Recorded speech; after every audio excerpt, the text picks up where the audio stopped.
Hello everyone, I'm Rizio. Thank you, Prajnya, for inviting me to be a part of Four Good Words, a day of poetry by women, marking the closure of your 16-day campaign against gender violence. I would like to read a longish poem that I believe contains the spirit of all these four good words in the preamble of our Constitution: justice, equality, liberty, and fraternity. This poem was written in Delhi a year after Nirbhaya was raped and killed. I had collected 1 year of news clips about rapes in Delhi since that day,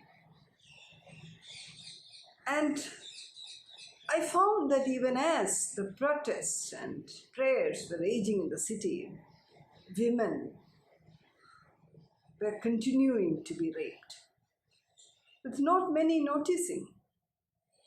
It did not go beyond a news clip without much follow-up. This poem is also a response to W.B. Yeats and his poem, A Prayer for My Daughter. I use the first 3 lines of Yeats as an epigraph to this poem. A Prayer for My Unborn Son. It's from this collection, Exchanges with the Thinker. A prayer for my unborn son. Once more, the storm is howling, and half hid under this cradle hood and coverlid, my child sleeps on. Like a mellowed revolutionary, I too wait patiently for blood. On the night of retribution, I teach my ink how to live its viscous possibilities, subtly to make a perfect design, a verbal artifact.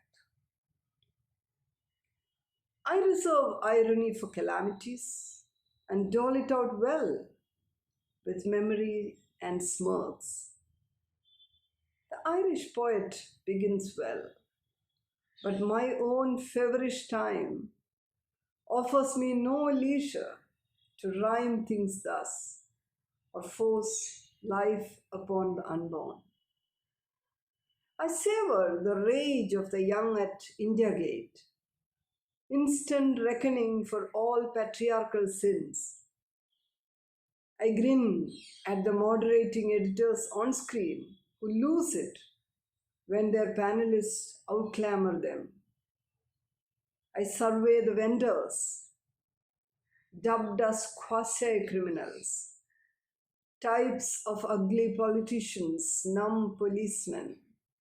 Amid the uprising, I hungrily listen to stories, told and retold, each one for itself. Stories.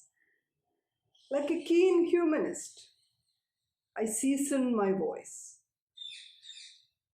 For so long, I have prayed that this wind may never know its desire. For so long. But now that it has bared its fury, perhaps we could seek the cover of enlightenment. Though I have not known a storm stopping before spending itself on the unwary earth.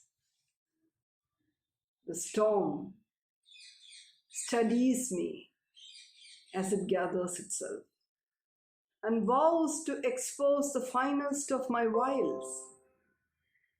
It coerces my doubts to take wing like ghosts, chases me out of my sanctuaries of ease.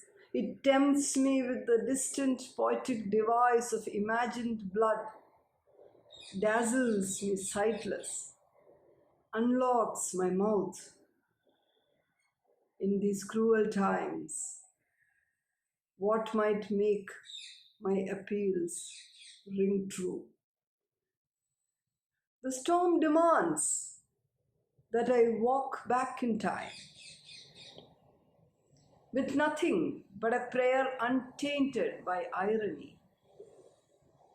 And, child unborn, I choose to pray on your behalf. If you are made to come on earth, may you be granted anger, but not such fuming rage that might blind you. You may not hit out at anyone before looking into your own want. May you not deem retribution a sufficient end. Son of my dreams, this storm is at once the bare woman of my desire and the outlaw who strips me of my cover of sarcasm. It hurtles between my subliminal fear and mandatory anger, connects my elemental sense of isolation and my need for metropolitan solidarity, fuses my spite and insouciance. It inspires my revenge and my heavenward plea for you.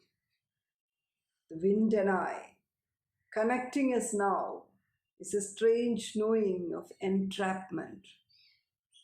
We are besieged by ideas, extreme city, Protestant middle class, night, woman.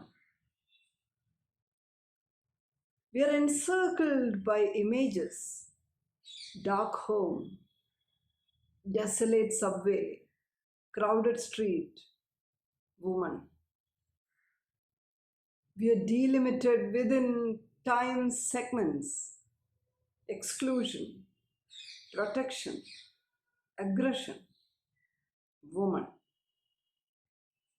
I seem to have no strength anymore to forge, but I must tell you some of the old anti-stories so that you may mark your future options astutely. Try and recover in your time the many fair voices long lost among the debris of history and beneath the colors of enlightenment. Find the absent chapter in the famed God-Humanity Treaty. Unearth the link missing from the chain of leaders, followers, and selves. May you be guarded from the lure of crazy salads that blur one's sight and make one see false visions of the earth fighting the skies, the day quelling the night. Let you not possess any horn of plenty that separates you from the knowledge of want. May you not create any obstinate symbols of immortality. Child unborn. Quest seems to me the only other name for the limitless, and experience the sole cure for all maladies of custom. Darling of my future, instead of coming to my home, I suggest you wander out in time and seek your lessons in openness from Theodora, Helena, Lila, Mira. They will help you resolve the well-kept mysteries of the spiritual, the transcendental, and the natural.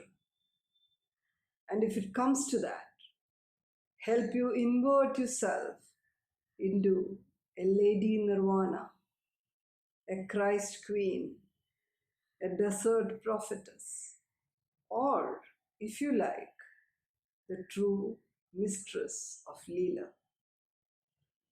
May you be blessed, my not yet born son. Thank you.